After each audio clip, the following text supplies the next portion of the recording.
নমস্কার বন্ধুরা, মায়ের রান্না অ্যান্ড ব্লগ চ্যানেলে আপনাদের সকলকে জানাই অনেক স্বাগত। আজ আবারও হাজির হয়ে গেলাম দারুণ স্বাদের রেসিপি নিয়ে। দুর্গাপুজোর সময় কিন্তু ষষ্ঠী আর অষ্টমীতে প্রায় অনেকেরই বাড়িতে লুচি কিংবা পরোটা হয়ে থাকে। তাই আজকে দারুণ একটি রেসিপি নিয়ে হাজির হলাম। মিষ্টির দোকানের কচুরি তো আমরা সকলেই খেতে ভীষণ পছন্দ করি, তাই আজকে বিউলির ডাল আর হিং দিয়ে কচুরি আর মিষ্টির দোকানের মতো ঘুগনির রেসিপি আপনাদের সাথে শেয়ার করব। এটা খেতে কিন্তু ভীষণ টেস্টি হয়েছিল। এই দুর্গাপুজোতে কিন্তু ষষ্ঠী কিংবা অষ্টমীতে এটা বানিয়ে নিতে পারেন। এই রেসিপিটা জানতে হলে কিন্তু সম্পূর্ণ ভিডিও দেখতে হবে। চলুন ঝটপট শুরু করি। তার আগে যারা এখনও চ্যানেলটাকে সাবস্ক্রাইব করেননি তারা অবশ্যই চ্যানেলটাকে সাবস্ক্রাইব করে পাশে থাকা বেল আইকনটা কিন্তু ক্লিক করে রাখবেন।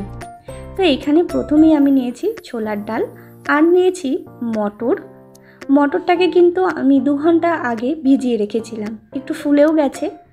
আর ছোলার ডালটা নিয়েছি, ডালটাকে কিন্তু আমি ভালো করে 3-4 বার জল পাল্টে ধুয়ে নিলাম।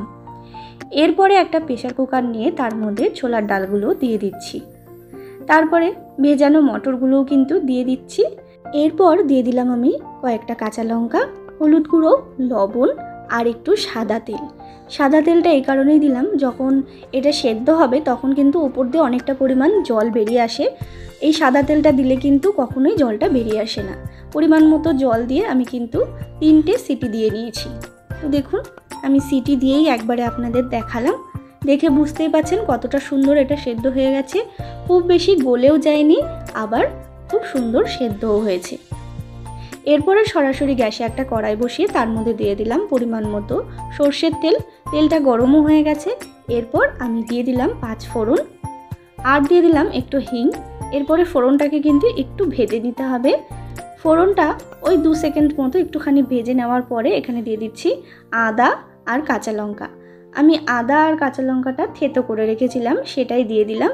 এরপর একটুখানি ভেজে নিচ্ছি। আদার যে কাঁচা গন্ধটা আছে সেটা চলে যাওয়ার পরে এখানে দিয়ে দিতে হবে নারকেল কুচিটা এখানে কিন্তু ভালো করে ভেজে নিতে হবে। তো দেখুন, নারকেল কুচিটা কিন্তু আমি আদা, কাঁচা লঙ্কা আর ফোড়নের সাথে ভালো করে ভেজে নিয়েছি। এরপরে দিয়ে দিতে হবে এখানে ডুমো ডুমো করে কেটে রাখা আলু। মিষ্টির দোকানে কিন্তু কখনোই আলুর খোসা ছাড়ায় না। আপনারা যদি খেয়ে থাকেন দেখবেন ভীষণ ভালো লাগে খেতে। আমি যেহেতু মিষ্টির দোকানের মতোই তৈরি করছি, তাই আমি খোসা সমেতই আলুটাকে কেটেছি।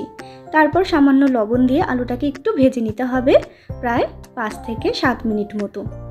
5 থেকে 7 মিনিট মতো ভেজে নিয়েছি। এরপরে যে ছোলার ডাল আর মটরটা সেদ্ধ করে রেখেছিলাম প্রেসার কুকারের মধ্যে, সেটাই দিয়ে দিলাম। আর আমি কিন্তু আপাতত এখনও কোনো জল ব্যবহার করিনি।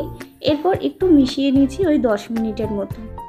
সমস্ত মটর আর ছোলার ডাল মিশে গেছে। এই মশলাগুলোর সাথে দিয়ে দিলাম পরিমাণ মতো জলটা দিয়ে একটু ফুটিয়ে নেব 10 মিনিট মতো। জলটা দিয়ে আমি 10 মিনিট মতো একটু ফুটিয়ে নিয়েছি। এরপরে দিয়ে দিলাম কাশ্মীরি লঙ্কার গুঁড়ো, যাতে কালারটা খুব ভালো আসে। এখানে কিন্তু ঝাল লঙ্কার গুঁড়ো একদমই ব্যবহার করবেন না। আবারও প্রায় আমি 15 মিনিট মতো ফুটিয়ে নিয়েছি। কালারটা কিন্তু একেবারে চেঞ্জ হয়ে গেছে, দেখে বুঝতেই পাচ্ছেন।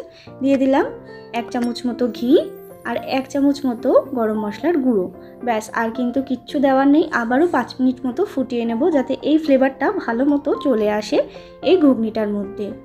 মিষ্টির দোকানে কিন্তু ঠিক এই রকমভাবেই ঘুগনিটা তৈরি করা হয়, যেটা ভীষণ সুস্বাদু হয়। এইভাবে মটর আর ছোলার ডাল মিশিয়েই ওরা তৈরি করে।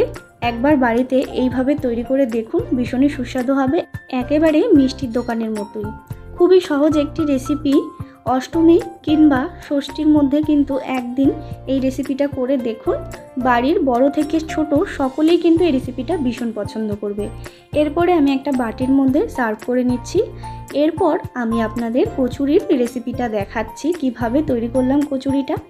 তো এখানে আমি বিউলির ডাল ভিজিয়ে রেখেছিলাম। এখানে 100 গ্রাম ডাল আমি প্রায় 1 ঘন্টা মতো ভিজিয়ে রেখেছিলাম। এরপরে ভালো করে ধুয়ে জল ঝরিয়ে নিয়েছি। তারপর একটা মিক্সিং জারের মধ্যে দিয়ে দিলাম। তার মধ্যে দিয়ে দিলাম আমি 2 ইঞ্চ মতো আদা, দিয়ে দিলাম 2টো কাঁচা লঙ্কা, একটু মৌরি আর দিয়ে দেবো পরিমাণ মতো লবণ। এরপর পরিমাণ মতো চিনি আর দিয়ে দেবো সামান্য পরিমাণ জল। তারপরে কিন্তু একটা মিহি পেস্ট তৈরি করে নিতে হবে। তো দেখুন বন্ধুরা, মিহি পেস্টটা কিন্তু তৈরি করে নিয়েছি, দেখে বুঝতেই পাচ্ছেন একদমই দানা দানা নেই, খুবই আঠালোভাবে তৈরি হয়ে গেছে। এরপর আবারও সরাসরি গ্যাসে একটা কড়াই বসিয়ে দিয়েছি, তার মধ্যে দিয়ে দিলাম 1 চামচ মতো ঘি। এই কচুরির পুরটা কিন্তু ঘিতে করলেই ভালো হয়, ভীষণ টেস্টি হয়। তবে আপনারা যারা ঘিটা পছন্দ করেন না তারা কিন্তু সাদা তেল দিয়েও করতে পারেন, কোনো অসুবিধা নেই। তারপরে ঘিটা গরম হয়ে যাওয়ার পরে, ঘি গরম হতে খুব বেশি সময় লাগে না, আপনারা সকলেই জানেন। তারপর আমি পেস্ট করে রাখা ডালটাকে দিয়ে দিলাম, এরপর ভালো করে মিশিয়ে নেব। তো দেখুন ভালো করে ঘিটার সাথে মিশিয়ে নিয়েছি। এরপর দিয়ে দেবো আমি পরিমাণ মতো হিং। ব্যাস, হিংটা দিয়ে কিন্তু আবারও ভালো করে নাড়াচাড়া করে নিতে হবে, একটা পুর তৈরি করে নিতে হবে সুন্দর করে। যখন এর জলটা একটু শুকিয়ে আসবে তখনই ভাববেন একেবারে তৈরি হয়ে গেছে এই ডালের পুরটা। তো দেখুন জলটা কিন্তু একেবারে শুকিয়ে এসছে, দেখে বুঝতেই পাচ্ছেন। এরপর কিন্তু আমি নামিয়ে একটু ঠান্ডা করে নেব, আর ঠিক এই পর্যায়ে কিন্তু নামাতে হবে, খুব বেশি শুকনোও না আবার খুব বেশি জলজলও না। তারপরে এখানে আমি 2 বাটি মতো ময়দা নিয়েছি, তার মধ্যে আমি দিয়ে দিলাম চিনি, লবণ, পরিমাণ মতো সাদা তেল। এরপরে ভালো করে ময়মটা দিয়ে মেখে নিচ্ছি। যখন এরকম হাতের মুঠো করবেন, দলা পাকিয়ে যাবে, তখন ভাববেন ময়মটা মাখাটা কমপ্লিট হয়ে গেছে। তারপরে অল্প অল্প জল দিয়ে আমি ময়দাটা মেখে নেব। আপনারা সকলেই বাড়িতে আটা কিংবা ময়দা মেখে থাকেন, ঠিক সেই রকমভাবেই মাখতে হবে, খুবই নর্মালভাবেই। তো দেখুন বন্ধুরা, আমি ঠিক সেই রকমভাবেই কিন্তু মেখে নিয়েছি, দেখে বুঝতেই পাচ্ছেন কতটা সুন্দর হয়েছে। খুব বেশি টাইটও করবেন না, আবার খুব বেশি নরমও হবে না। এবার একটু ঢেকে রেখে দিলাম ওই 2 মিনিট মতো। 2 মিনিট পরে ফিরে আসছি, দেখে বুঝতেই পাচ্ছেন কতটা সুন্দর তৈরি হয়ে গেছে, একদম নরম হয়ে গেছে। এরপরে আমি ছোট ছোট করে লেচি কেটে নেব। আপনারা চাইলে আপনাদের পছন্দ মতো লেচি কেটে নেবেন, ছোটও করতে পারেন আবার বড়ও করতে পারেন, যার যেরকম পছন্দ। তো দেখুন আমি কিন্তু লেচিগুলো কেটে নিয়েছি। এরপরে আমি পুরটাকে ভরে নেব এর মধ্যে। তার আগে আমি লেচিগুলোকে একটুখানি গোল করে নিচ্ছি। তো দেখুন আমি কিন্তু এরপরে পুরটা ভরে নেব, তার আগে একটুখানি ময়দা দিয়ে দেবেন, তাহলে কিন্তু এটা বাটির মতো শেপ করতে খুবই সহজ হবে। এরপরে যে ডালের পুরটা তৈরি করেছিলাম সেটা আমি দিয়ে দিচ্ছি। তারপর মুখটাকে কিন্তু আটকে নেব, ঠিক এইরকমভাবে মোমো শেপ করে মুখটাকে আটকে নিতে হবে। তারপর আবারও গোল্লা পাকিয়ে রাখতে হবে। ঠিক এইরকমভাবেই কিন্তু আমি সমস্ত পুরগুলো ভরে নেব। আবারও আর একটা দেখিয়ে দিচ্ছি, যেহেতু ময়দা একটু আঠা আঠা ভাব করে, তার জন্য কিন্তু একটুখানি ময়দার গুঁড়ো নিয়ে ভালো করে বাটির শেপে তৈরি করে নেবেন। এরপর আবার পুরটা দিয়ে কিন্তু আমি মুখটাকে ফিল করে রাখবো, মানে ফিল আপ করে নেব। দেখে বুঝতেই পাচ্ছেন আবারও ঠিক এরমভাবেই আটকে নিতে হবে। তারপর আবারও ভালো করে গোল্লাটা পাকিয়ে নিতে হবে। ঠিক এইরকমভাবে সমস্তটা তৈরি করে নিচ্ছি। তারপর কিন্তু একটা বেলুন চাকি নিয়েছি, বেলুন চাকির মধ্যে একটুখানি রিফাইন্ড অয়েল আমি বুলিয়ে নিলাম। তারপর কিন্তু আমি আলগা হাতে আস্তে আস্তে করে কিন্তু এটা বেলে নেব। দেখে বুঝতেই পাচ্ছেন কতটা সুন্দর আমি আলগা হাতে কিন্তু বেলে নিচ্ছি। খুব বেশি প্রেসার দেবেন না, নাহলে কিন্তু ভেতরের যে ডালের পুরটা আছে সেটা কিন্তু বেরিয়ে যাওয়ার সম্ভাবনা আছে। ঠিক ওই রকমভাবে সমস্তটা বেলে নেব। এরপর সরাসরি গ্যাসে একটা কড়াই বসিয়ে তার মধ্যে দিয়ে দিলাম রিফাইন্ড অয়েল। তেলটা কিন্তু গরম হয়ে গেছে। এরপরে আমি এক একটা কচুরি কিন্তু ভেজে নেব। তো দেখুন বন্ধুরা কতটা সুন্দর কচুরিগুলো একেবারে ফুলে যাচ্ছে, ভীষণই ভালো হয়েছিল। বাড়িতে কিন্তু এইভাবে অবশ্যই কচুরিগুলো তৈরি করে দেখবেন, খুবই ভালো লাগবে। তো দেখুন একটা কিন্তু আমার কমপ্লিট, আমি আর একটা দেখিয়ে দিচ্ছি আপনাদের। আশা করব আপনারা সকলেই পারবেন।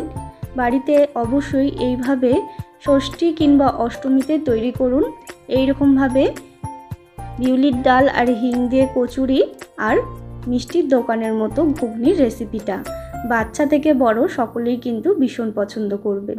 খুবই বানানো সহজ, দেখে বুঝতেই পারলেন। এরপরে আমি একটা প্লেটের মধ্যে সার্ভ করে দিচ্ছি। দেখে বুঝতেই পাচ্ছেন বন্ধুরা কতটা লোভনীয় হয়েছে। একঘেয়েমি লুচি পরোটা না খেয়ে যদি এইরকমভাবে মিষ্টির দোকানের মতো কচুরি আর তরকারি পাওয়া যায় তাহলে কিন্তু ভীষণই ভালো লাগে। তো দেখুন বন্ধুরা আমি লোভ সামলাতে না পেরে আমি নিয়ে বসে পড়েছি। কতটা সুন্দর হয়েছিল আপনাদের দেখাচ্ছি। আমার এই রেসিপিটা যদি ভালো লেগে থাকে তাহলে অবশ্যই একটা লাইক করবেন, শেয়ার করবেন। আর যারা এখনও চ্যানেলটাকে সাবস্ক্রাইব করেননি তারা অবশ্যই চ্যানেলটাকে সাবস্ক্রাইব করে আমার পাশে থাকবেন। আবারও হাজির হয়ে যাব নতুন রেসিপি নিয়ে। ধন্যবাদ।